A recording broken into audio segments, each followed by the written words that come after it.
Hi everyone, welcome back to the second session. You can bring your coffee and tea and whatever else. So, my name is Marian, I'm from Malaysia and I will be the moderator for this session. I represent two sort of represent organizations in Malaysia, that is Five Arts Centre, and then I work in Aswara, which is the National Arts Academy. We have the first panel for ADN Jogja titled The Role of a Dramaturg in Performance Making, Case Studies and Critical Reflections. A good panel to follow up from Rustam's talk. So what I'm going to do is give just a very brief intro of the four speakers.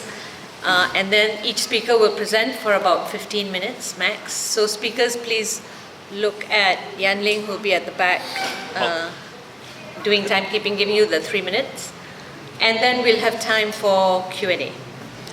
So the first, I'm going to do all speakers so that afterwards we can just kind of flow. So the first speaker is TAUFIK Darwis on my left, who is a dramaturg and researcher based in Bandung. Also a co-founder of Bandung Performing Arts Forum, co-curator of Indonesian Dance Festival, and in this year, in 2018, has been invited as a guest curator at Theatre Garasi, Garasi Performance Institute. Taufik has a huge amount of experience in dramaturgy. His role, if you want to look at the number of productions that he has done, you can look at his full bio, and particularly here in this ADN, he will be the dramaturg for Lab 1, which will be happening over the next 2 days.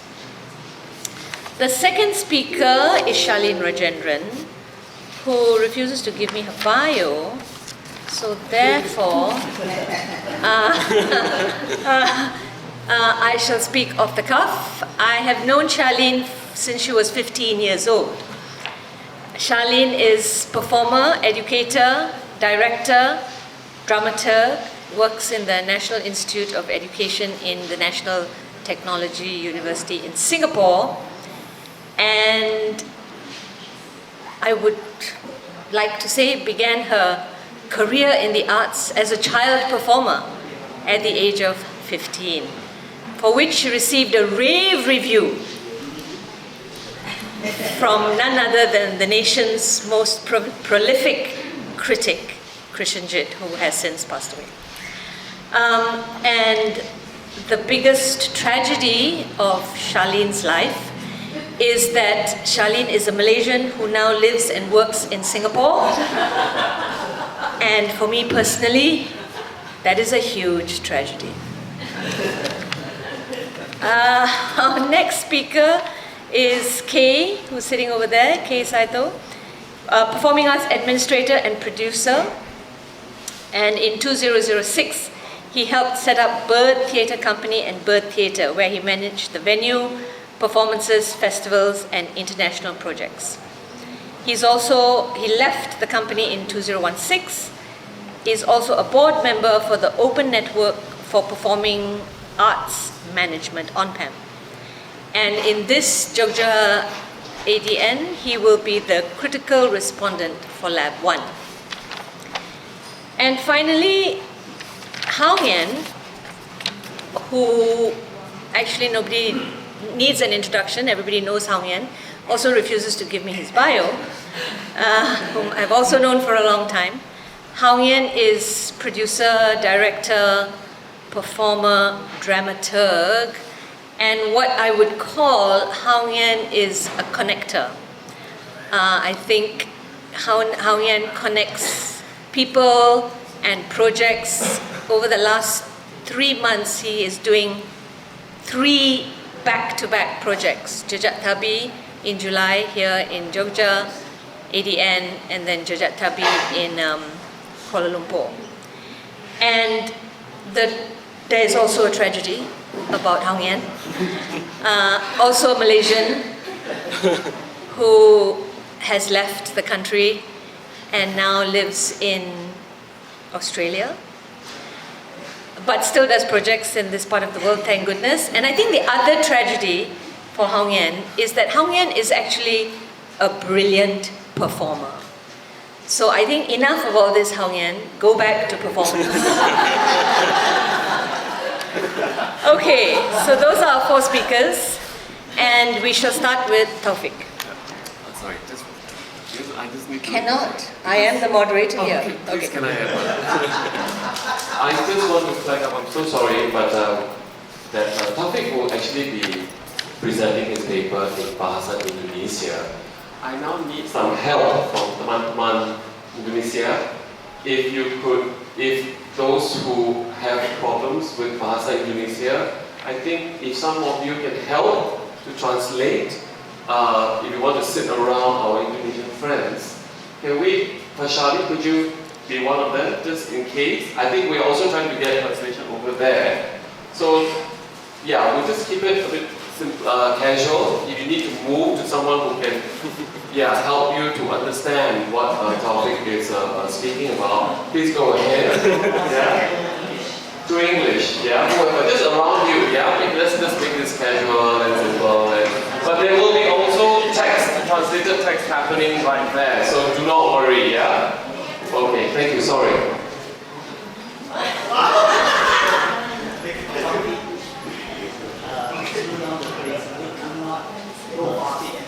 I will.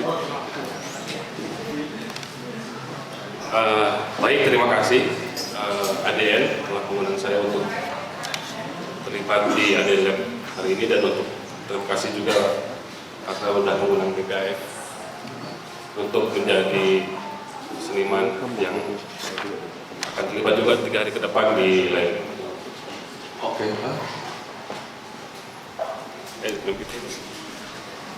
Saya akan membacakan saja karena ini akan lebih mudah dan lebih informatif gitu untuk Ani yang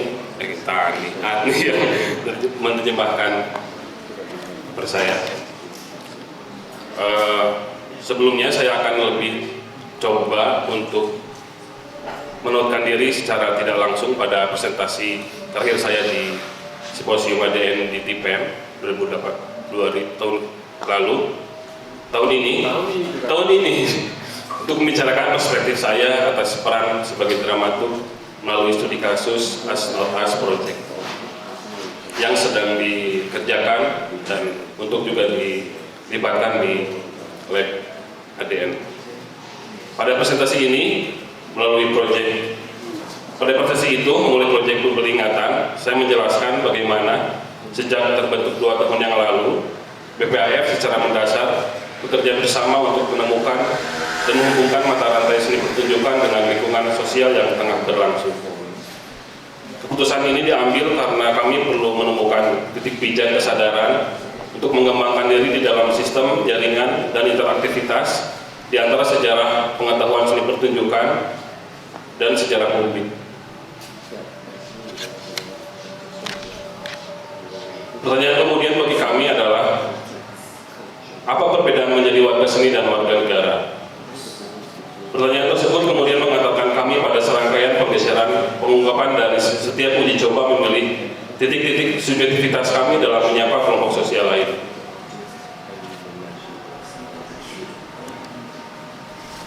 Pertama, pada proyek Cut Off tahun 2016, proyek ini berniatkan untuk bagaimana kami menginvestigasi diri sebagai bagian sejarah politik pembangunan infrastruktur Belanda dan Orde Baru. Kedua, di luar tahun 2016 juga adalah proyek yang dikerjakan dalam usaha membaca kualitas ruang hidup orang lain di kota lain melalui orang lain yang tinggal di kota barunya. Ketiga, Malam Minggu Metal adalah proyek pertunjukan kolaborasi yang melibatkan aktor, choreographer, komponis, band metal dalam membaca kualitas hidup dari kota yang ditinggali dari sudut pandang komunitas metal.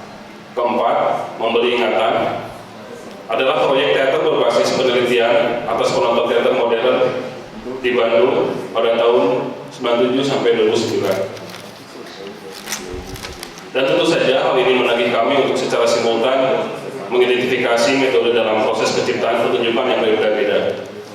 Untuk bersama-sama saling mengungkapkan, memahami, mempertanyakan, atau mengubah kondisi kerja tidak stabil tersebut dan membaca dampaknya terhadap cara kita untuk bergerak dan bekerja. Melalui tanggung jawab individu dan kolektif, kami berusaha untuk saling mengidentifikasi dan terlibat menciptakan ide-ide dengan tetap berusaha berpijak dari realitas yang menentukan kondisi kerja seperti kelembagaan sendiri, keuangan, estetika, lingkungan, dan lain-lain. Ini untuk mencari dramaturgi yang mungkin sedang bekerja dalam cara kami bekerja. Melihat titik berangkat, perbedaan setiap subjek yang akan disapa, realitas produksi, cara kerja yang berbeda, maka fungsi dan posisi dramaturg sangat cair, terutama pada as-not-as project yang sedang dikerjakan sekarang, yang sejak awal diposisikan sebagai suatu proyek untuk menyatakan pertumbuhan kelembagaan kami sebagai bukan hanya kelompok teater, tapi sebagai platform yang terbuka bagi siapapun yang ingin mempelajari relasi seni pertunjukan dengan urgensi dan masalah bersama. Maka dari itu, kami merancang proyek ini sebagai proyek pertunjukan berbasis riset di situs spesifik dengan durasi lebih lama dari proyek sebelumnya, yaitu 1 tahun. Dengan memproduksi serangkaian pertemuan terbuka dan tertutup untuk memperkaya dan mempertajam kesadaran dramaturgis terhadap gagasan dan performa proyek. Dengan kebutuhan dan hasrat kelembagaan yang makin besar, padahal baru 2 tahun jalan, dan isu proyek yang lebih kompleks, kami kemudian menyadari bahwa kami tidak cukup untuk hanya ajak diam di dalam suatu posisi peran. Setiap orang dari kami dibutuhkan untuk menggeser dirinya secara strategis pada setiap kekosongan posisi tanpa harus meninggalkan posisi sebelumnya. Dalam proyek As-not-as, saya memang berposisi sebagai dramaturg yang merangkap programmer, belajar produksi, publikasi, hingga menjaga hubungan sosial dengan subjek riset. Begitupun dengan subjek yang lain, sutradara, performer, choreographer, dan lain-lain memiliki agensi yang sama untuk saling mengisi kekosongan ruang yang ditinggal sekecil apapun. Malah Leo Poitin, kolaborator kami, menyebut kami semua adalah dramaturg. Apa yang dimaksud dia dengan kami adalah para dramaturg?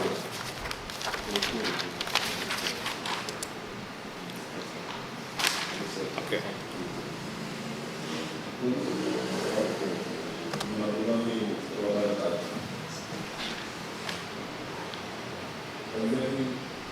Good morning to all of you. My name is Ridwan Kamil. I am the Mayor of Bandung. On behalf of 2.7 million happy people of Bandung, I welcome you, all the great leaders, the Tiger of Asia and the Lion of Africa. Seperti yang sedikit dijelaskan sebelumnya, pada tahun ini kami mencoba meneliti jalur eksperimen baru sebagai upaya terkini kami dalam mengidentifikasi berbagai cara berpikir dalam proses penciptaan pertunjukan, mempertanyakan kembali tradisi penciptaan sendiri sebagai bagian dari upaya melahirkan habitat yang dibutuhkan dalam membuat karya. Maka dari itu, proyek As-not-as mulai digagas dengan tentang durasi selama 1 tahun dengan merancang dan memecahkan masalah bersama. Kami memilih salah satu situs pasca penggusuran yang ada di Kota Bandung.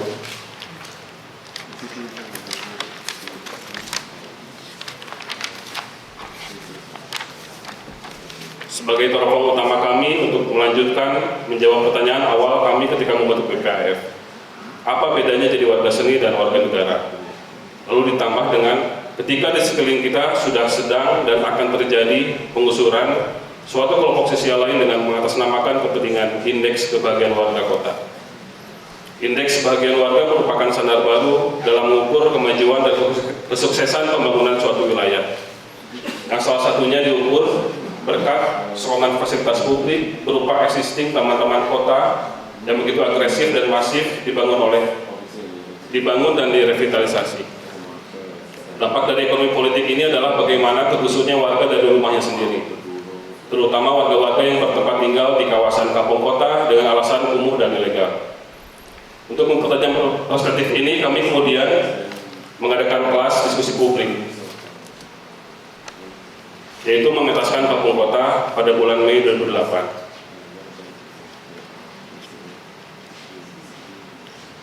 Dengan mengundang Frans Ari Prasetyo, peneliti tata kota, Naufar Rofi, peneliti dan aktivis literasi politik Agora yang membicarakan mengenai Asia Tenggara, Bandung, dan kampung kota. Juga kami mengundang Rahman, kurator Balai Rorong, Yudi Ahmad Daujidin, direktur artistik teater Garasi, yang membicarakan mengenai keluarga dan penontonan.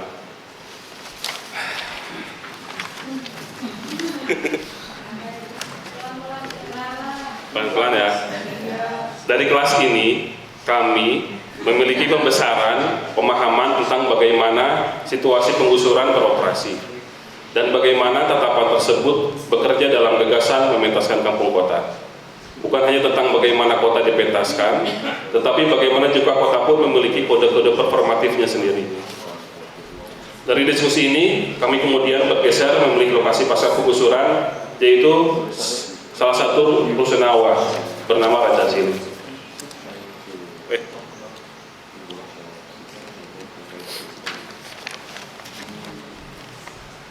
Pilihan ini adalah untuk mempercakapkan apa yang sedang dan akan terjadi di 300 lebih titik penggusuran di Bandung, seperti yang diungkap oleh data Rapare, sebagai bagian dari dampak agenda kapitalisme akhir yang juga mengharuskan kawasan Asia Tenggara atau Asia mengikuti alur akselerasi yang diagendakan oleh ekonomi politik global. Lalu siapa kami BPAF di antara situasi ini?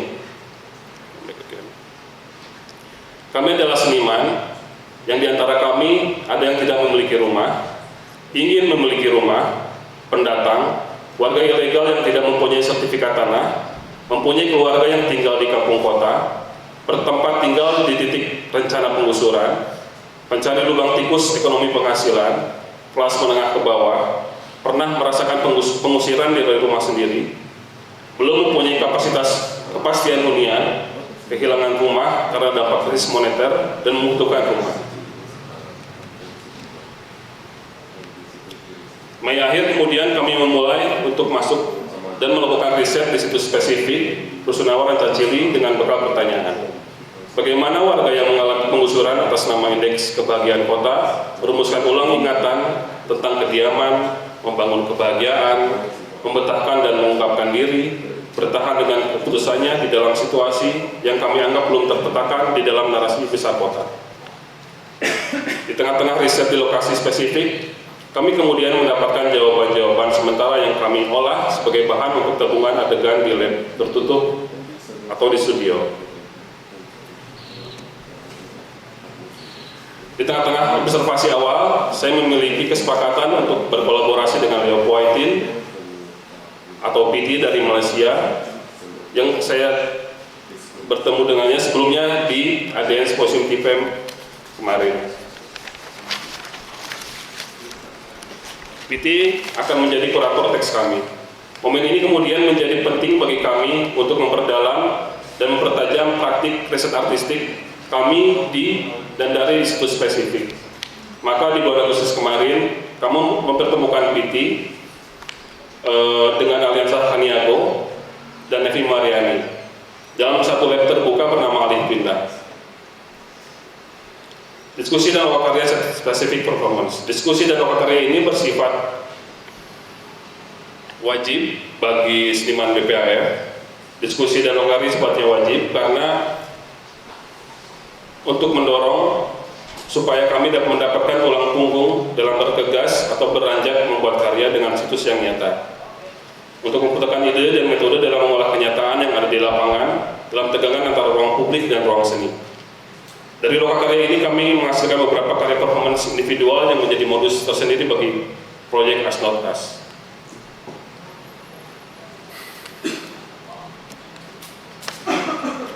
Tanpa berlangsung lama setelah lokakarya ini, kami kemudian bekerja bersama PT untuk memproduksi set spesifik teks yang berasal dari cerita warga dusun yang kami ajak bercerita melalui medium fotografi. Bersama PT, kami lebih banyak bergerak di antara cara-cara menangkap secara dekat kisah-kisah yang bersyarat di para penghuni atau yang dialami para penghuni dalam mempersepsi huniannya yang sekarang ataupun hunianya yang terdahulu. Fotografi menjadi tepat dipilih sebab memproduksi jarak domestik dari ritme keseharian warga, memberikan kesempatan membaca bagi para warga atas sebuah fenomena yang pernah mereka alami, mengevakuasi para warga dari keseharian dan menempatkan dalam posisi yang berjarak.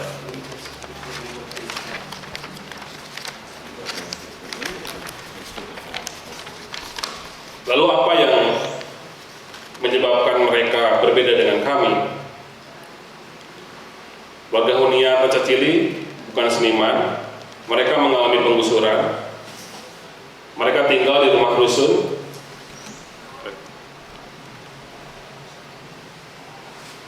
ditambah dijanjikan hanya 1 tahun, mereka mempunyai aturan ketat yang mengikat, mereka tidak memiliki halaman rumah, tidak punya pagar, mereka tinggal di rusun dengan sarana prasarana dan utilitas yang buruk, mereka menaiki dan menuruni tangga yang bertingkat setiap hari, mereka mempunyai kasus hukum dengan pemerintah hingga saat ini. Salah satu karakteristik dalam proyek ini adalah bagaimana kami secara sadar dan untuk mencoba terus sadar untuk melakukan pergeseran pengungkapan dari diri kami ke sudut pandang orang-orang di Rusunawa Rancaciri. Tujuan dari penggeseran pandangan ini adalah untuk menyadari adanya beban personal dan sosial yang membuat kita tidak bisa benar memahami pengalaman orang lain secara menyeluruh. Dan kita tidak harus jatuh di bawah dari arus perubahan karena memiliki pandangan bahwa suatu pengalaman itu berdiri sendiri, unik, dan terlepas dari realitas sosialnya. Mungkin posisi yang sedikit membuat saya berbeda dengan seniman BPAF yang menurut Pichet adalah para dramaturg juga adalah bagaimana saya bertugas untuk menjaga kualitas testimoni dari arus bawah ini yang selain bertautan dengan kompleksitas dari level personal, interpersonal, juga bagaimana memposisikan proyek ini pada setiap konteks di mana arus utama politik kebahagiaan sedang berlangsung. Finish. Thank you. Sorry.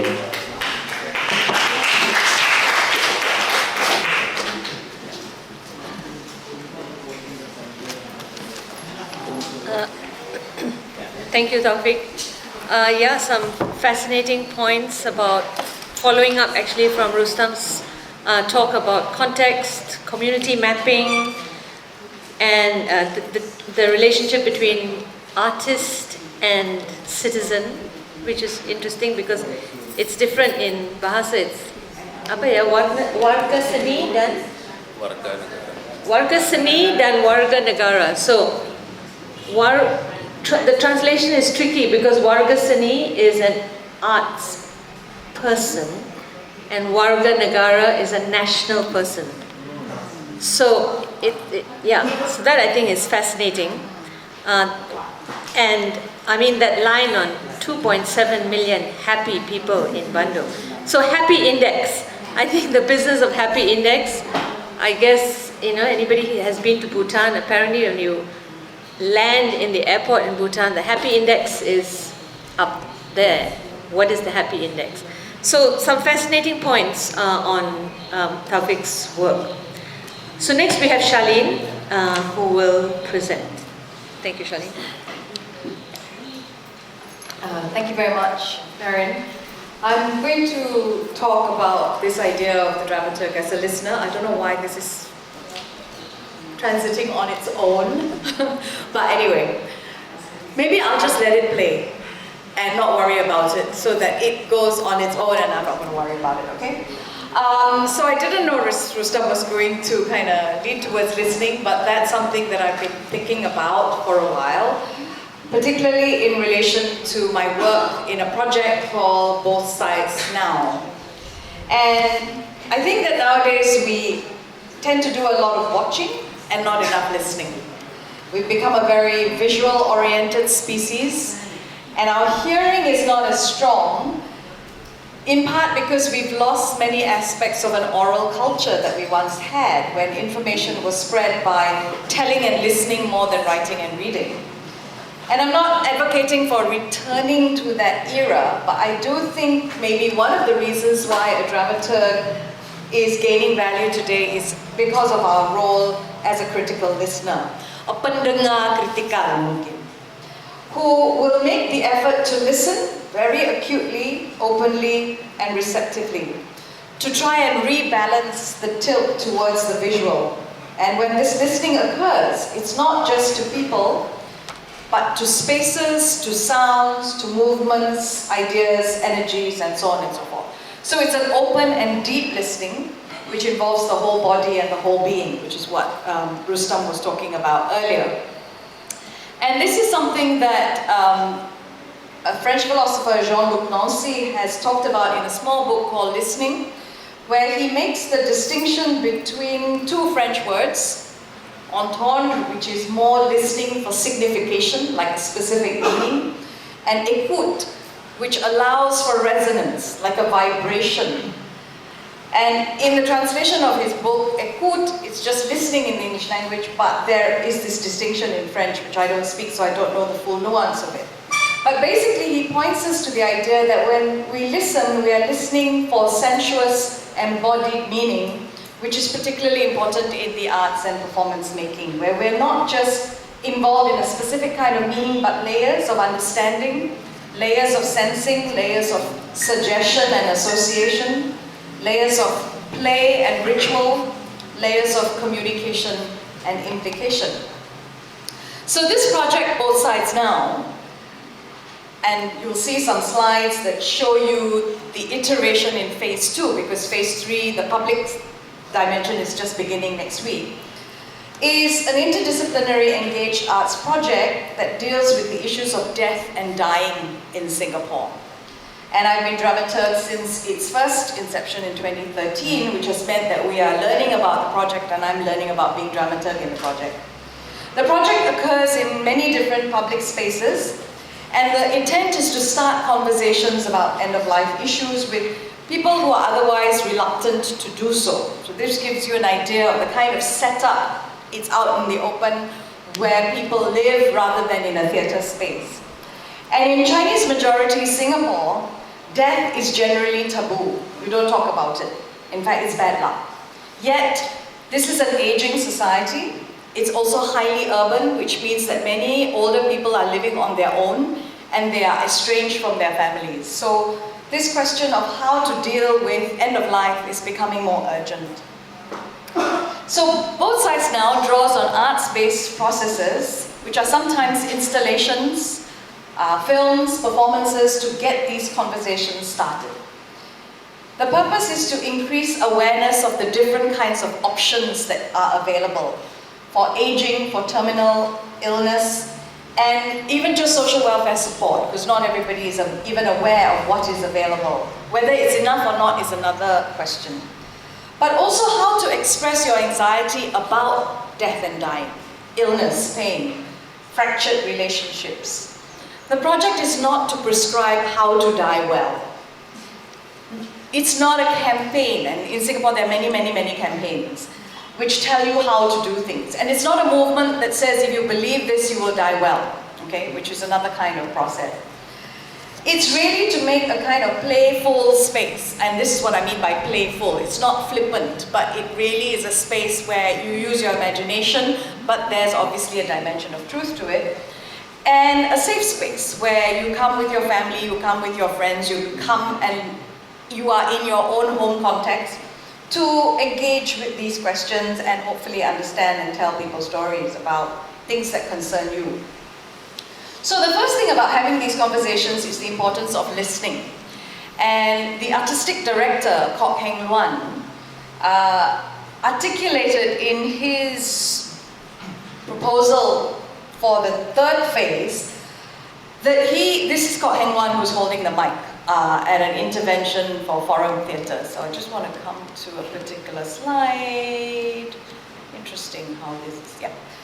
So he articulated the need for what he called a listening aesthetic for the project.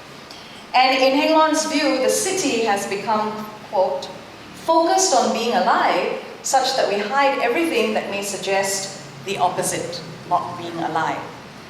And so, in his view, a city that does not make space for one to think about and accept dying is not a city that is humanized. So the project has tried to rehumanize with an understanding that what that means is not straightforward either.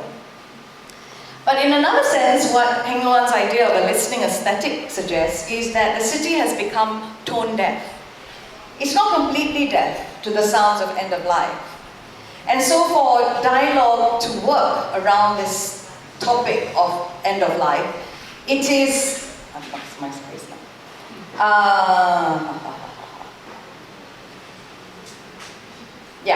The listening has to be sensitive to the returns, the referrals, the reciprocities of meaning which are constantly in movement. Sound is a movement. It's not a stillness. Something has to move, the vibrations have to occur. And so sound, like meaning, is acknowledged as dependent on a range of references. So it bounces off somebody, it hits a wall, it resonates for certain people in certain ways, and so on and so forth. The meaning is not fixed, it is contingent, which means that it changes all the time depending on context, depending on your mood, depending on what's just happened in your life. And Heng Luan explains this listening aesthetic in relation to the notion of community in Singapore, which is really actually like a kampung kota. I like that idea of a city village. Yeah? The word community is sometimes quite problematic because it suggests that it's all sorted out and you're very sure who belongs and who doesn't belong. Because he talks about it in relation to giving pause, and he uses an idea from Yi Fu Tuan, a social geographer. Pause, not stillness, pause, not emptiness, but pause as space to consider change. Pause as a way in which one can rethink certain ideas, because both sides now is about trying to ask people to rethink certain behaviors, certain attitudes, such that they might even just consider writing a will, doing an advanced care planning form, and maybe having a conversation with a friend or family member about what you want or what you don't want, right? So it is about a lot of things that are unsaid and unheard, and the project has to be ready to receive inner and outer weeping, sobbing, grieving, pain in some way. And ask questions about why certain vibrations remain through culture, through politics, through social rights, through religion, and what are the new vibrations that people are wanting or thinking about. So this listening is about a certain kind of movement, and it's about a certain kind of dialogue. So what's the role of the dramaturg or the pendengar in this kind of project? For me, it is about developing a listening presence and offering a listening response. So I'm involved in two ways primarily as dramaturg. First, I attend creative team meetings, and the creative team meetings will involve the filmmakers, the photographers, the artistic director, the producers, the design team, etc. There are many people in the room at this meeting, all of whom have a particular responsibility in relation to making the work happen. They all need to talk about their views, they all need to think about how the project will develop. This is interdisciplinary, it's collaborative. Heng Luan, as the artistic director, he provides some overarching frames. And so over several meetings in which these ideas, concepts, and proposals are discussed, my work is primarily to listen and then articulate my thoughts about what I feel is working, what I feel is missing. And this usually happens after most people have already voiced their views. If I speak in the middle, it's to ask a question or to ask for clarification. But my presence, even though it's largely silent, is, I think, important, because unlike everybody else in the room, I'm not responsible for the detailed decisions about making the project happen, like the director that Rustam was talking about.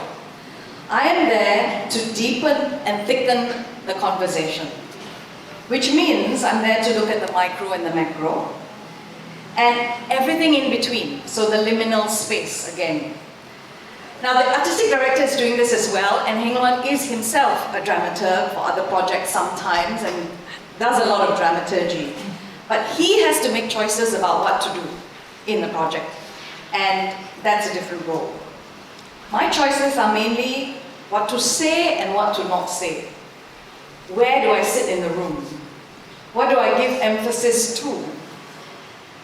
not in relation to what is good or bad, right or wrong, but to try and make sense of what I'm hearing and this vibration in the room. To then reflect this in relation to what I comment on or suggest. Now there's definitely certain directions that I lean towards and certain things that I prefer. So by phase 3, when I say certain things, there are people in the room who kind of go, yeah, that's a very Charlene thing to say. But the needs of the project have to take priority. So my work is to ask, what is that? Yeah, 3 minutes, I got it. So I think it's a kind of sounding board, a papan suara, who is meant to discern if something is off key, and then suggest how maybe a certain kind of tuning can occur. But this is left to the artistic team to make their choices.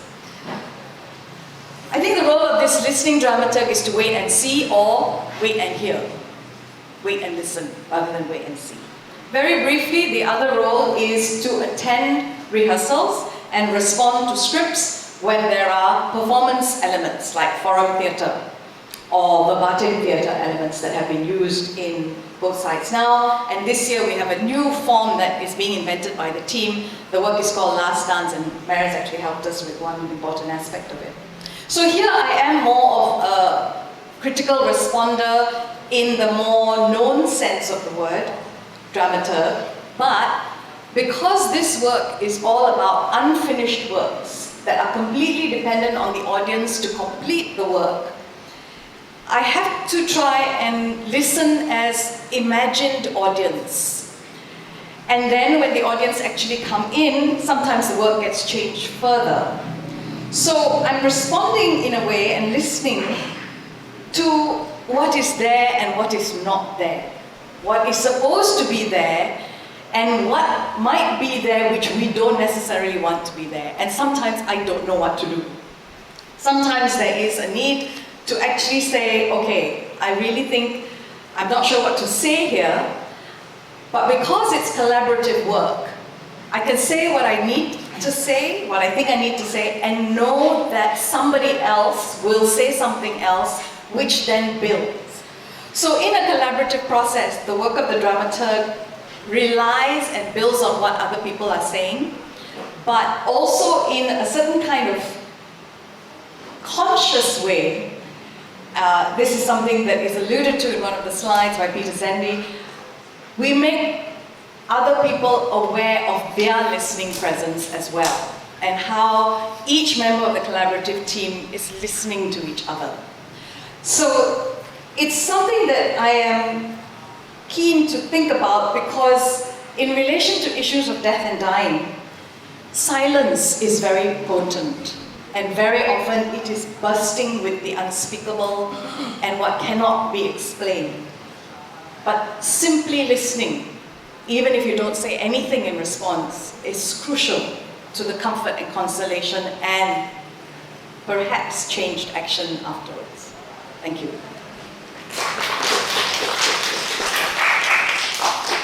Thank you, Charlene. Yeah, it's interesting that Charlene's case study is on both sides now, which is on death, and Lab 2 is on death as well. Yeah, so the last, towards the end, the last question, many points on what does it mean to die, dying well, rehumanize, giving pause, all those things I've jotted down. But I think for me the potent question is what is not there. And what is not there is the voice of the dead person. So all these things that we're doing about death is from the point of view of living, for obvious reasons. And it's all for us who are living, the rituals and everything. And so my question in my head is, does the dead person really care? They're just dead. There's an interesting book by Anita Murjani called Dying to Be Me, where she dies and comes back and talks about that moment of death and the presence of God and the presence of her father. And it's a fascinating book. So I think those who are involved in these death workshops For me, that's the closest you can get to the voice of the dead person, a book like that. And there are other documentations of how people have died and come back. But I really, what does the dead person feel about all this? Okay, on that ridiculous question, we shall move on to KEI SAITO.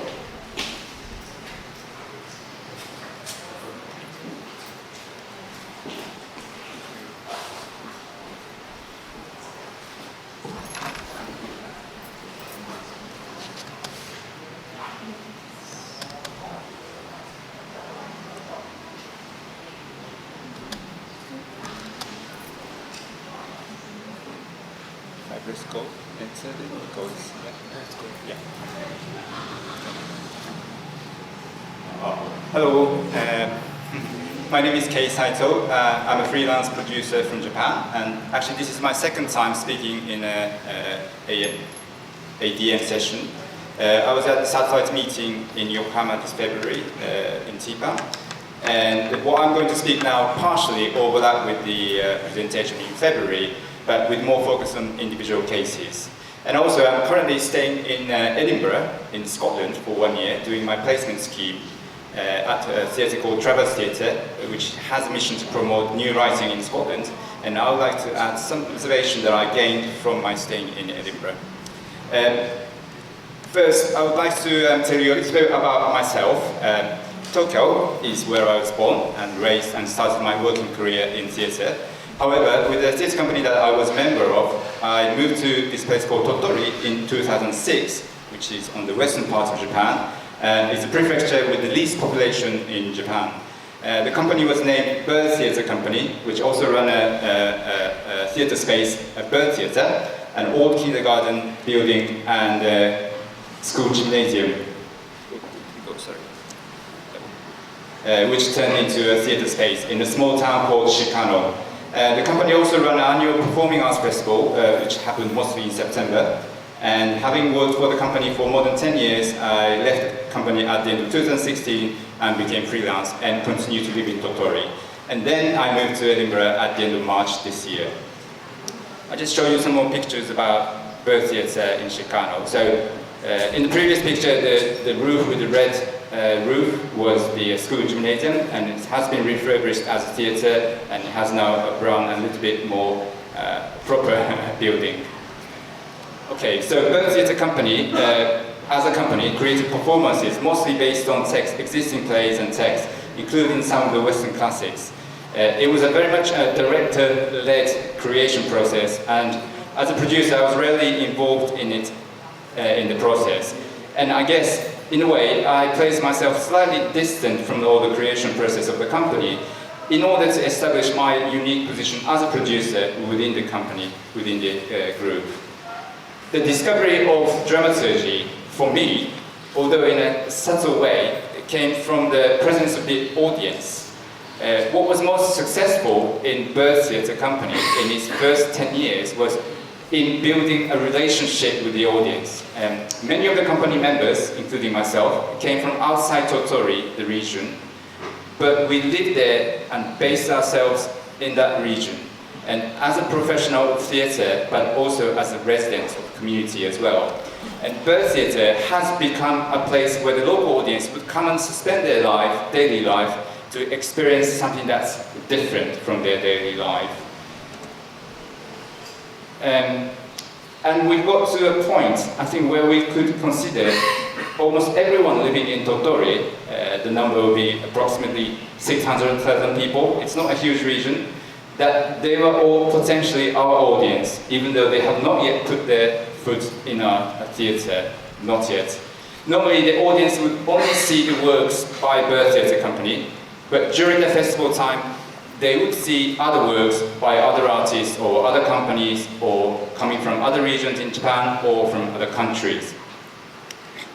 And not only theatre, but they would also see works of dance or circus as well. And such experiences give them something that's different or building up to the experience of having seen the company's works throughout the year. And most of the audience are not regular theatre goers in a sense, and that they will come to see the shows not because they have the knowledge about the productions they're going to see, but because that's on at Bird Theatre.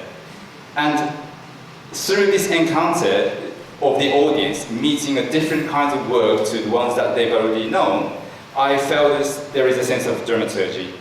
And the festival program was not curated in a strict definition, but you could say the journey that the audience is going through year-round with the experience at Bird Theatre, meeting a work that's coming from somewhere that they're not familiar with, itself is going through a dramaturgical process.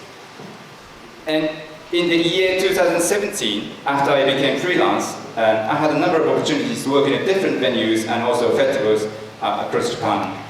My roles were different each time, depending on each work.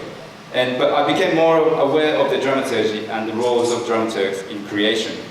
And one of the such opportunities came when I worked for Asian Contemporary Dance Festival in November 2017. The festival was held in a place called Shin-Nagata area of Kobe City and was programmed and organized by Dancebox, who were based in and active in that area. One of the projects that I was involved in during that festival was the creation of a piece called Seeping Life by a director called Jun Tsutsui, which was also a part of a larger project series called About Dances in Shin-Nagata. And this project, well, in my understanding, is trying to explore the different ways of life in the Shin-Nagata area for people from different generations and with different cultural backgrounds. Through dance, how their bodies and how their lives are expressed.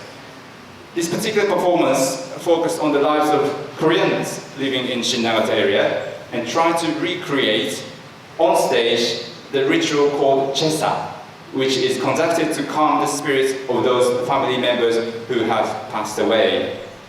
Although both Tsutsui, the director, and the producer of Dancebox had been working on the project some time, but when I started actually working for the project, the research for the piece was still going on alongside the actual creation. So because of that, at the point of 4 weeks prior to the performance, we still didn't know who would be performing in the piece. And my role, although I'll call myself producer, but in this piece, my role was best described as a production manager, in a sense that I dealt with many things that I needed to deal with, such as, for example, contacting people to interview, who to interview, arranging rehearsals, and meeting with technical crew, organizing cooking classes for chesa dishes, as you can see in the photo, and sometimes karaoke lessons. In this photo, the lady on the left is the cooking teacher for Korean dishes, and the guy standing in the middle is the director, Jun Tsutsui. Anyway, however, because of the journey that the work was going through, and because the director was very open to a discussion and patient for the different ingredients of the creation to develop, every practical decisions making as a production manager or as a producer has embodied some kind of dramaturgical meanings during its process.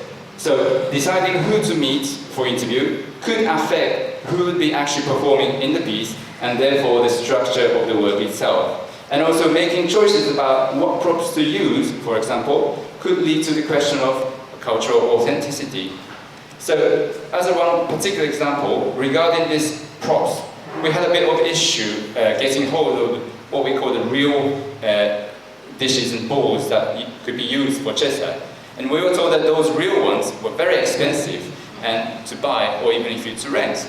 So we asked for advice to a young Korean couple who was living in Shin-Nagata area, who were born and raised in Japan, and who recently started practicing the ritual of chesa at their home. And their answer was that at their home, they would normally use plates and bowls that were purchased from a 100-yen shop. It was a very relief from the production point of view and from the budget point of view, but also it reminded us that the chesa as a ritual is very different in different families, and there is no one correct way of doing the ritual. And also the fact that although we were trying to recreate this ritual on stage, it was never going to be a recreation, that it was always going to be a fictional one. So in the end, we had 5 performers, a Japanese high school student who has been learning Korean traditional musical instruments, a young Korean actress who is born and raised in Shin-Nagata, a Japanese researcher on Korean popular culture, who was also the teacher of karaoke for Korean popular songs, and a young academic studying theatre studies who came over from Seoul, and Tsutsui himself. And in the performance, as you can see, many audience members joined in to dance, some of whom were people who have interviewed, and it showed how the work took a unique path to create and also to engage with the audience. And just like the bird theatre in Totori that I had mentioned at the beginning, this work could not be done without the presence of dance walks and their continued work in the community of Shin Nagata. And as a last example, I'd just like to refer to some of the findings from my current stay in Scotland. As I mentioned, I'm working at a theatre called Travers Theatre, which focuses on the new writing. And there are around 20 playwrights who are commissioned throughout the year by the Travers to write plays, and 5 or 6 of them are taken to stage each year. And which are directed by the theatre's artist director and also associate director. And in this process, the directors also work as dramaturgs to complete each play, to finish each play. So the director's work, as she says, as the artistic director of the theatre says, that 60% of the hard job as a director is done before entering into the rehearsal room. So there are more time spending working with the writer to finish off the script. And the Travers has a unique role in promoting new writings, but in general, I think the writers are very strong and respected within British theatre, and especially in Scotland, where there's a strong tradition of storytelling. And this way of theatre making may not be new, but for me it was very refreshing, and having been accustomed to the kind of theatre making in Japan, where more emphasis seems to be placed on how the plays are performed rather than what they're about. And especially with the theatre creation, where the director is very much in the centre of it. So this photo is taken during the first day of rehearsal at the Travers Theatre with their production called What Girls Are Made Of. And the lady on the right-hand side is the director, who is the artistic director of the Travers Theatre. And the lady second from right, with orange tank top, she's the writer, but she also performs herself. It's an autobiographical work, and she performs herself in the performance, in the play. And then they were doing many of those reading sessions, and the script examined the dramaturgical elements in it, and the director was actually navigating the writer to rewrite it again and again. So, just to conclude, for me personally, dramaturgy is very much about a way of articulating why I liked a particular work or why I didn't like the particular work. It's because I've never really felt confidence in talking about, for example, when I liked the work and when everyone else is saying that, oh, it wasn't very good or it was really bad. And very often people tell me that I'm not being too honest or being too polite. But when I try to find kind of dramaturgical structure within the work, it helped me to understand why I like that work and why I didn't like the work. And professionally speaking, and this effort should strengthen me in my work as a producer to support the artist and to develop their relationship with the audience. And I think, as it was mentioned in the keynote lecture, from the producer's perspective, the work of dramaturgical process does not end in creation work. So when the work is finished, it's not finished. Whether that is writing or in the physical rehearsals, it continues to happen during the performance and when it encounters the audience. So the ultimate question for me involving dramaturgy is to ask, what is a good work? That's a very simple question. And when we all know that there is no one single answer to that question, but ultimately, performing art is a live art, and there's no value that's inherent or that's unchanging in the work. So the value of work is constantly changing and created and disposed. So for me, dramaturgical work involves constant assessment of such values. It may change when it encounters different groups of audience, and it needs to happen from both ends, from the side of the artist who create the work, who starts the work, and from the audience side as well. And I'm quite interested in dramaturgy of those the works meeting audience, and maybe from the point of view of programming or curation as well. And I hope this can be discussed further in the session in the afternoon. Thank you.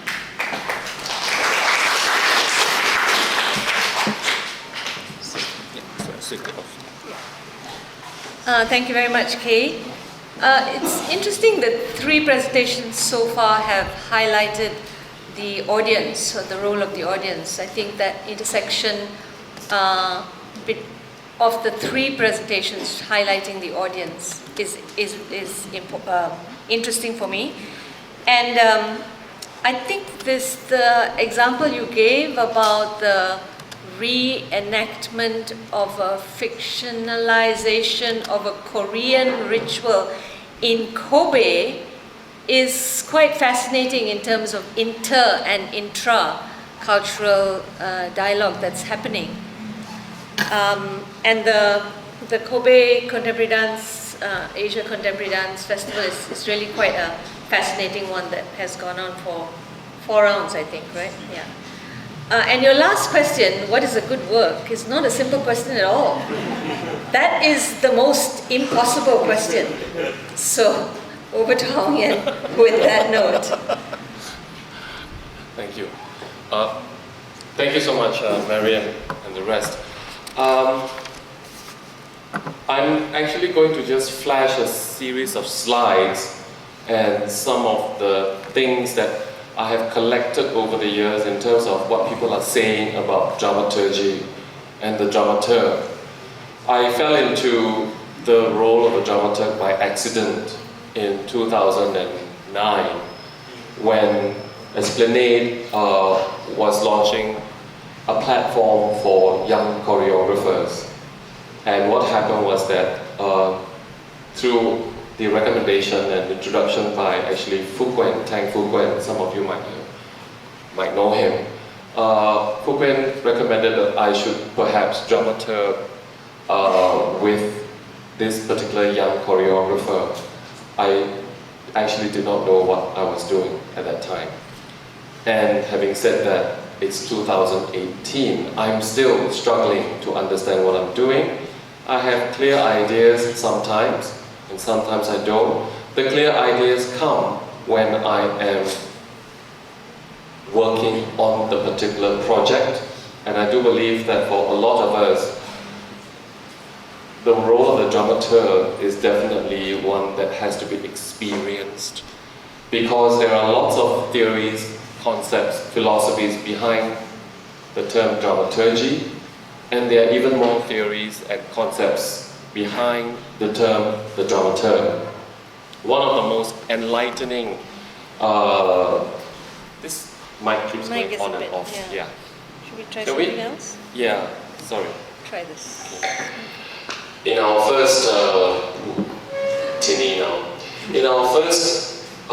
meeting in 2016 in Singapore, the Asian Dramaturgs Network's inaugural meeting, I think Charlene brought it up earlier, that we had a very fruitful session just talking about the dramaturg and dramaturgy and understanding in different ways and languages and definitions of dramaturgy and the dramaturg from our friends across Asia. We were lucky to have commentary, inputs, opinions from Japan, Thailand, Philippines, Indonesia, Malaysia, Singapore, Sri Lanka, Australia, and we went into quite a lot of discussion about just finding out how are we saying dramaturgy and the dramaturg in different ways based on the languages that we come from, that we have grown up with.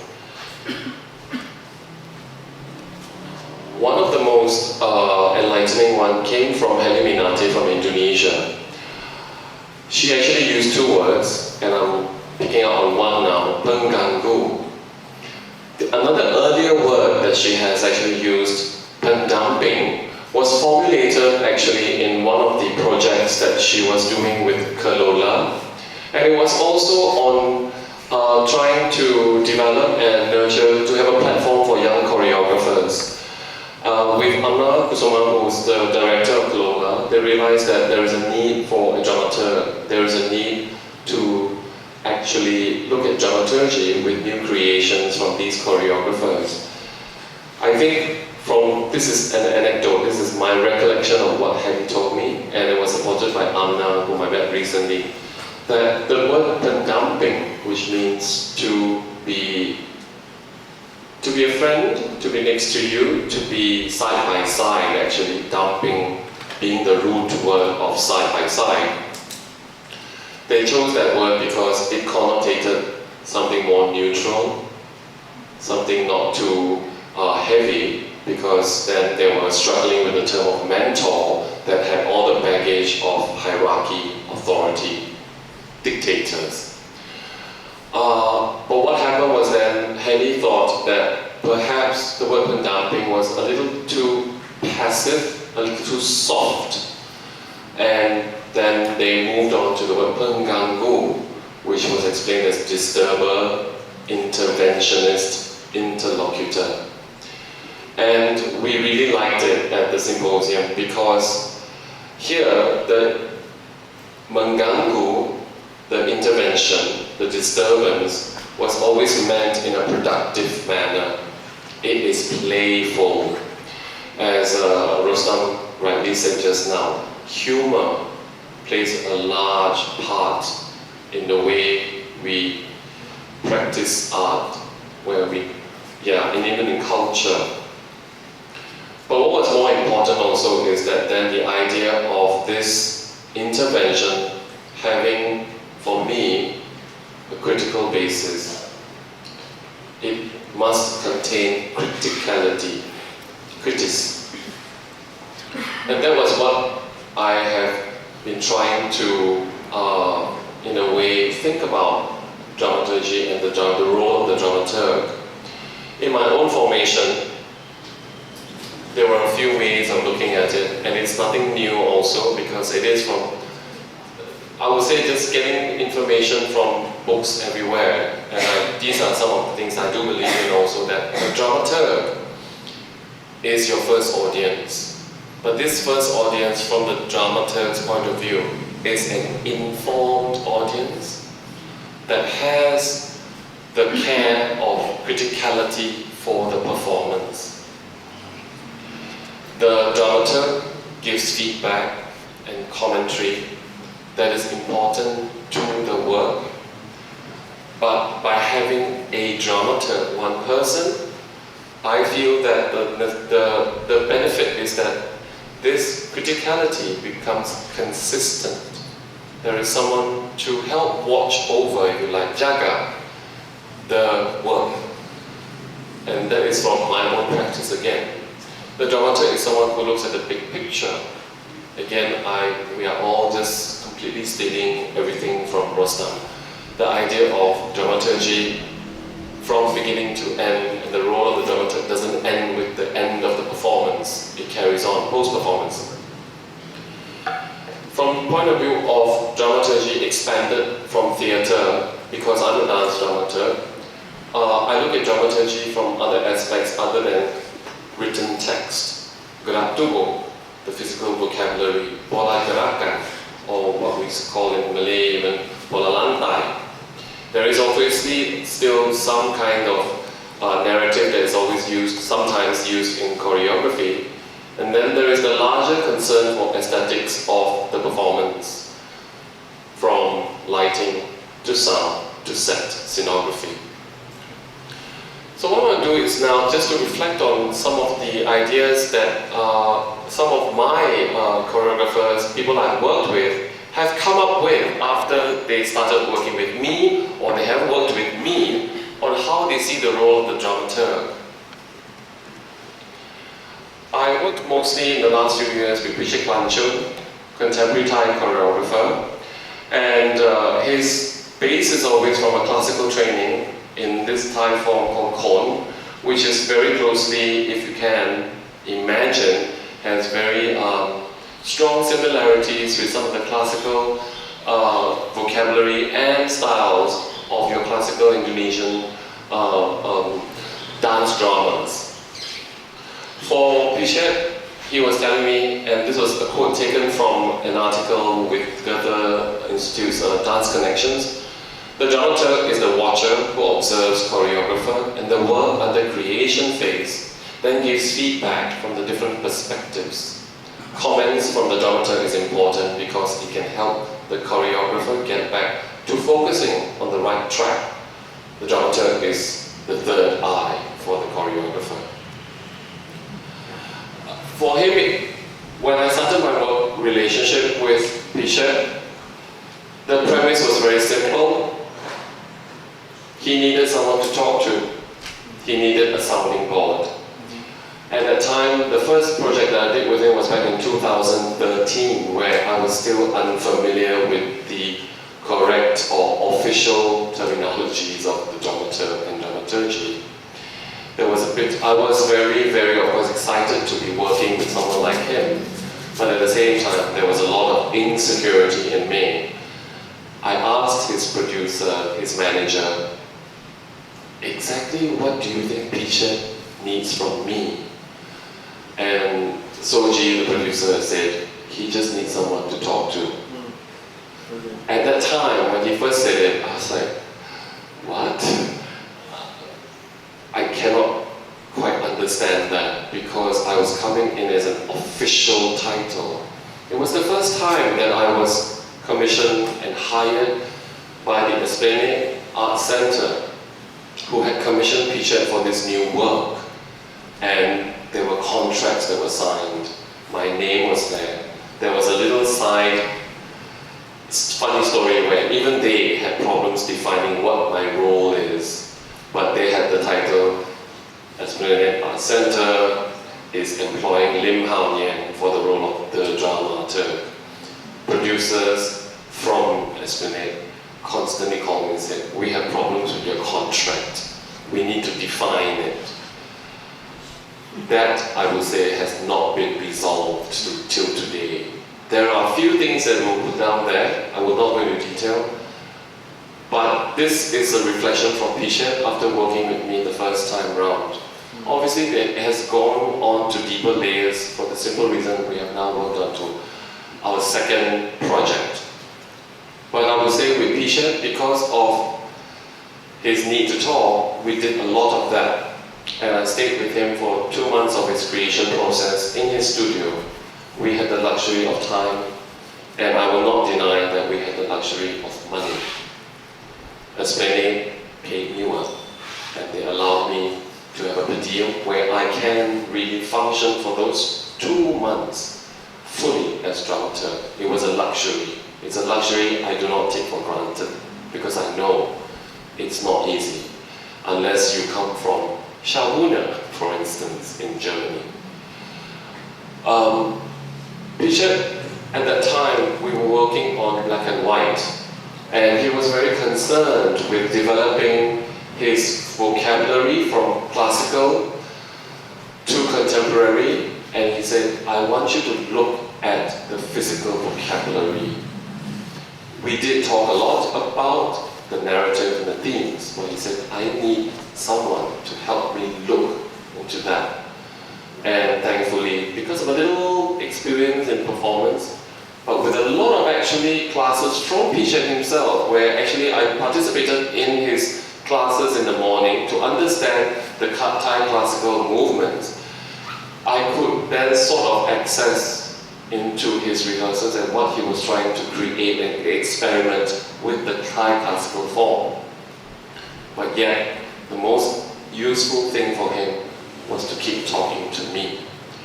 The thing about being a dramaturg, they always say we question a lot. With Pichet, I had the privilege and the luxury of someone always questioning me. And I had to then either give him my point of view, or I would, in a playful way, return a question with a question. My philosophy to that is always, if I ask you a question, my choreographer, I do not expect an immediate answer. The questions are usually for them to reflect and to think, and therefore time is needed. The time to work together is needed so that there is time to distill ideas, to grow the ideas. And many times I've asked Pichet many questions, and I will say, don't answer. And he won't actually, but he is a sharp artist, he's a sharp man, very intelligent. I will get answers sometimes a week later. Okay, remember that day, Hao Nian, when you told me this? I found the answer. And in fact, he, being playful again, won't even tell me. He said, let's do it in the studio.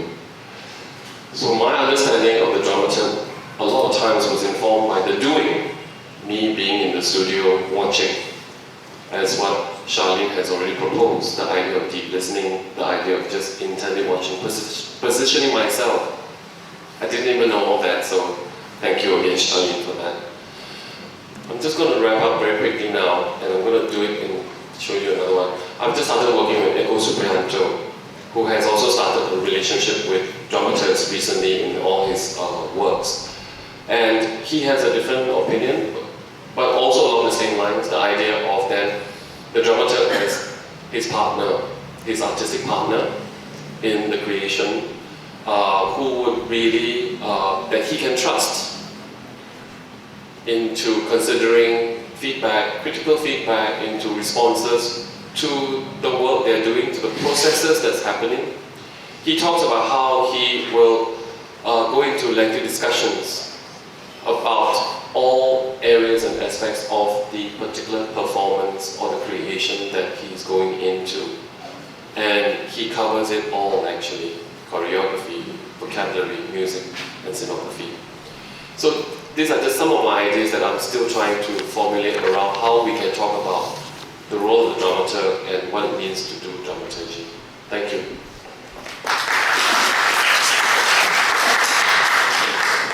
Thank you, Hao Nian. I think we'll open up straight away to the audience for questions because we're running over time and I'm sure people are getting hungry for lunch and so on and so forth. So, yes, questions, comments, concerns. Yes, Rustam. Simple question to all of you. What happens, 3 of your projects were site-specific. TAUFIK, yours, Charlene, yours to a certain extent, I think to some extent yours. And what happens with site-specific dramaturgy? What are the specific demands? That's TAUFIK?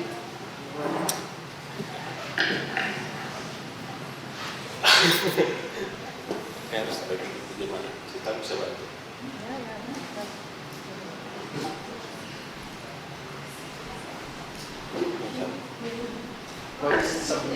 Yeah, they're trying to sort it out. Mike? Oke, tadi Rustam mempertanyakan bahwa 3 proyek itu kan sangat site spesifik dan dia mempertanyakan apa yang terjadi setelahnya dan bagaimana proyek site spesifik itu dikelola. Apakah soalan-soalan dan isu-isu dramaturgi? Saya hanya butuh orang buat jelasin. Konteks. Ya, oke. Yeah, he is a translator on his side when he answers. Teruskan je. Pertama, specific performance yang kami lakukan bersama BPAF itu adalah salah satu titik transit bagi proyek Astor As. Jadi itu adalah salah satu cara bagaimana kita setiap seniman BPAF punya cara untuk melihat bagaimana selisih antara ketika kita bekerja di spesifik dan bekerja di ruang seni. Okay. They have taken into consideration the demands of a site-specific performance. In fact, their members have always started discussing actually the differences between site-specific performance and doing it in the theatre. Untuk melihat kemungkinan bagaimana kenyataan didekati dan bagaimana kenyataan yang sudah kita dekati itu bisa sedekat mungkin untuk dibawa ke ruang seni dan apa selisih yang tidak bisa dibawa ketika kita membuat pertunjukan di set spesifiknya sendiri. I think for TAUFIK, their group was more, I would say, emphasized on actually translating the work from site-specific into the theatre. Dari yang di site specific diubah ke Gallery. the gallery. That was his concern. What was not possible to take. And what was possible, what was not Not possible possible to to take. Boleh terangkan sedikit apa yang menjadi masalah di dalam transisi ini? Karena setiap orang mempunyai temuan-temuan subjektif yang khusus di situs spesifiknya, dan kemudian ketika kita punya cara untuk memindahkannya ke ruang galeri, ke ruang netral, ada soal yang tidak konteks dengan apa yang dan sangat partikular dan sangat spesifik di. Yeah. I'm going to shorten that. It does boil down to context. When a work is being done in a site-specific, the reverberations of the context is obviously stronger. And I think what he's trying to say is Taufik and his group is still grappling with actually an empty space in the gallery. And how do you then fill up the context that was so part of the site? Tapi alasan lain adalah bagaimana kita membawa isu di situs spesifik itu untuk dibagikan, untuk disuarakan di ruang yang berbeda, di publik yang berbeda. Itu yang juga salah satu yang. That's quite interesting. There's also then how do we actually indicate the problems of doing something in that performance space to show the absence of that context from the sites that they were doing it in. Yeah. Charlene, maybe on both sides. In both sides now, there are two processes that are very critical before the artists start imagining what kinds of processes or works. One is finding partners in whatever context that is. Initially it was a hospital, and then particular locations. So they're not just spaces, and this is particularly pertinent to phase 3, where the senior centers or the social work organizations which are based in these particular locations become partners. Then there's field trip, where everybody has to go for a walkabout, read, listen to what's going on there, the demographics of who are the people in the neighborhood, and so on and so forth. And then I think in terms of the team's dramaturgical thinking, it's a lot of to and fro, because one is imagining based on what you have already done, whether it's in a site or not, and what you imagine will work. And then there's a to and fro of discussion, there's a to and fro of agreement, disagreement, argument, and thinking about it. And the site is, unlike what Taufik's project is, it's not a resource for the material that comes out in the work, right? And so the artwork is not trying to deal with the site in that way, but it's more the people. The people who live and walk through that site, and the people for whom the site is an ordinary space that you pass through, and how to then design for that site to become a place where you pause a little while. I think that becomes the real challenge, that you don't just walk through and then, because you're coming from the market, or you're coming from work and you're going home, or you're coming from home and you're going shopping. This is a kind of intervention. Some people, of course, are coming to see because they are an audience, so it is working quite differently in relation to how the dramaturgical thinking is at work. You want to say something? Out of the examples that I presented, the first one at the gallery, where we built the theatre from the school building, the works that we presented there were not necessarily site-specific, but the place was very specific. That audience came to our theatre because they wanted to see something, not necessarily any particular work, but they wanted to see something in that theatre. And through a journey of running that theatre, we establish a relationship, and then they build their theatrical experiences. So I think you could say this is a dramaturgy of the plays rather than dramaturgy of the work. But the dangerous thing is that I started realizing after I spent 10 years there, and maybe it's still occurring after I left, is that because we built the relationship and we are very close to each other, they know us and we know them, we feel like we know them very well, and then we start defining them, and then we start defining what they like and what they don't like. And so we stop, when that happens, we stop challenging the audience, yes. and we kind of start thinking, oh, this might suit them. And I think there's a different difficulty, and maybe that can be discussed in the afternoon as well. And regarding the Kobe example, that was very site-specific work. It was almost as if that the people who were on stage and people who are watching the work were actually interchangeable. That we were building on some of the audience experience on stage, and maybe vice versa. And in fact, we had two performances on 2 different days, and the performances were completely different. And so that was very, in that respect, scientific. And as a secret story, on the second performance, the director who was also in the performance, towards the end, he started crying. Too much emotional, and maybe that was a bit too dramatic. Yeah, I think in Malaysia at least, in dance, there's a huge misunderstanding and misuse of the word site-specific.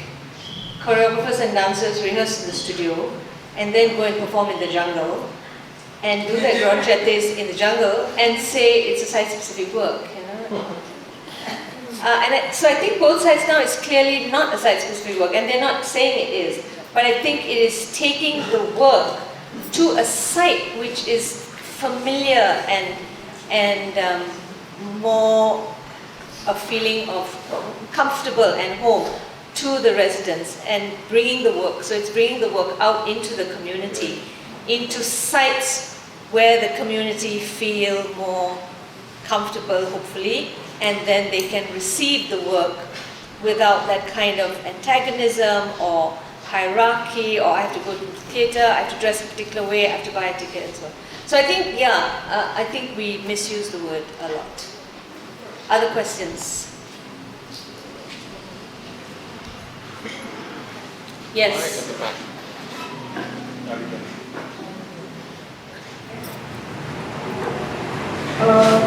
Maybe I continue from what you mentioned about like the hierarchy and the role between the people in the production. I'm interested to ask you questions from the case that you brought on how the dynamics of power relationships between the artist and dramaturg are also the issue.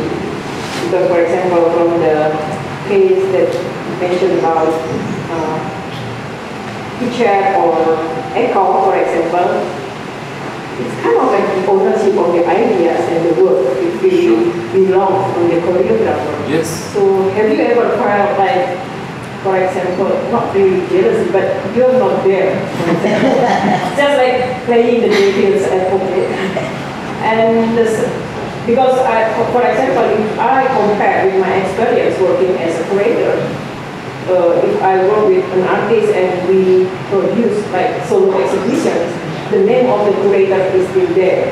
So I'm just curious, like how you guys place in the dynamics of our relationship between artist and choreographer.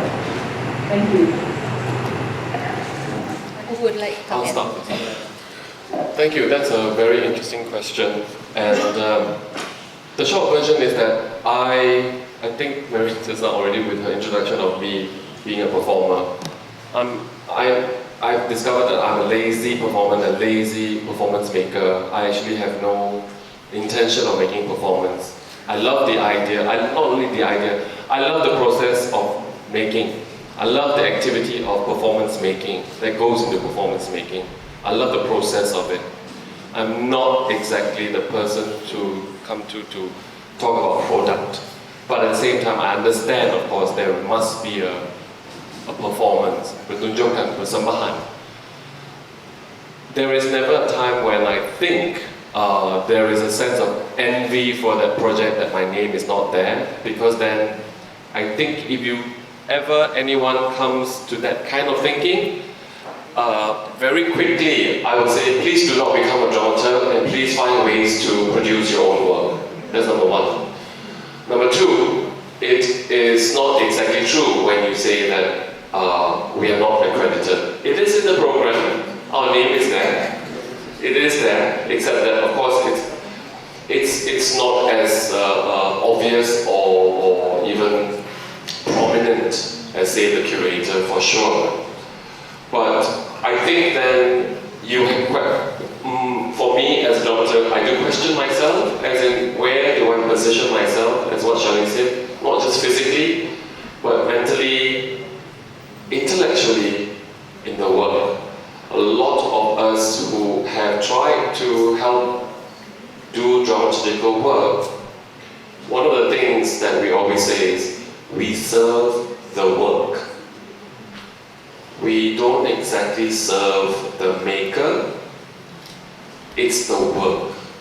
I think that has to be clear for me, and like I said, the moment I go, oh my God, he shouldn't be doing this, she should be doing that, and when I start instructing my choreographer, that is the day that I will say, I need to stop being a dramaturg. Thank you. Anyone else? Anyone else? No. Yeah. I don't use that word. I think it is important to recognize that there's a politics to doing work that's invisible. And as a dramaturg, this is a privilege for me because it in some ways means I have to question the whole way in which accreditation and commodification happens. Like if there is something there and you say you're the inventor, then you can go and get intellectual property for this.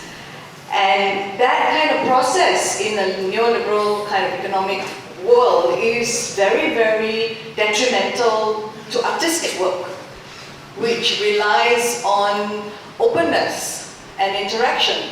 So I think that whether or not a dramaturg is credited is important. I'm not saying that you should be completely visible in the creative team, but you can't say because of me this happened. I mean, there are a few instances where you might be able to say, okay, I said this and so it happened. But that's reducing the role to very small, right? Yeah. But the larger question is that there is so much in the liminal space, in between space, and therefore non-visible production that is felt, and I think it's accumulated. So in as much as we are building on each other, and we are stealing from each other, and we are using from each other, and we are inventing from each other, that kind of opportunity becomes more present, I think, if you have this kind of collaborative, ensemble, collective space in which the dramaturg is a reminder that it's happening, but actually everybody else is doing it with you. We have 3 more minutes. Hao Ngian said no more minutes, but Lady Boss says 3 more minutes, so I'll go with Lady Boss. Any more questions? The neoliberal economy. Thanks for bringing up the big picture of the neoliberal economy, which is controlling our lives politically, economically. The big decisions are being made in accordance with this economy. And it's, I think, very significant that the art world and the theatre world, they do function with relatively different economies. Because the art world is, in a sense, what you can get a tremendous kind of profit from, if you wield the market. And in that kind of an economy, then accreditation, ownership is absolutely mandatory. I mean, it's my property. What has bothered me a lot in the art world, in Bombay, for example, which is very commercial, is when critics, I'll just call them critics, they may call themselves curators, but they're writers, they are now putting their criticism on the wall like artwork, you know. And for me, I have a slight problem with that, you know. It's not that I don't want my name accredited to whatever I write, obviously that's the case. But do I need to give it that kind of, you know, as soon as I enter a gallery space, you know, my statement on the wall with my name is there. But that's become quite normal, very normal in the art world. Dramaturgy, to do that would be, he would be laughed at and, you know, frankly could be embarrassing. And I like the fact that you're right, I never use the word invisible. I don't mind being invisible. It doesn't mean that I lose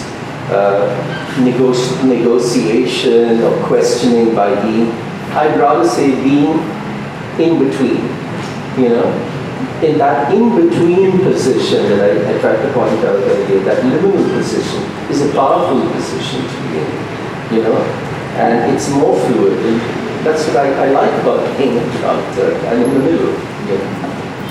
I think it's very complex because I think the whole business of accreditation, I think to a lot of artists, and I think it's generational as well. I think the older we are, you know, and then you feel, oh my God, I've done like so much, no need already. I feel that, like no need already, you know. But there's a new category in the world of art making called creative producer. And the creative producer will very strongly say, I do not serve the work. I do not serve anybody or the work. And creative producers want very much to be credited as a creative producer. I'm not sure what that means yet. But it is something which is fairly new, I think, in coming from Korea and Japan and coming down to Southeast Asia. So I think it's very complex, and there is a huge amount of politics in those categories and where the name is placed, and are you above the executive producer, are you below? For some of us, we're like, enough already, but I think it's very important for some people. Last question. Oh yes, sure, sorry.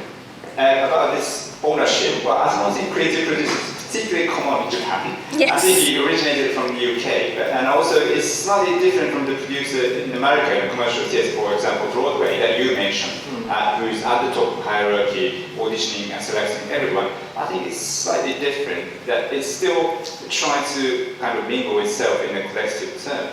But I think this whole thing about ownership is really interesting, and what I realized that in the UK, especially, if it's a play, not necessarily theatre, but a play, the writer's name is always at the top. So the play title by and well, but below is the director. Whereas, for example, in a very director-led production, for example, Tadashi Suzuki, he puts his name above the name of writer. For example, Chekhov, his name is above Chekhov. So that's a different theatre-making culture. But what I'm interested in is that ultimately, how important is the owner to the audience? How much do they want to know in terms of receiving the work? And I think that's the more question to be discovered. Right, and now time is really up, but we'll have one last question or comment. Yes, please. Last one.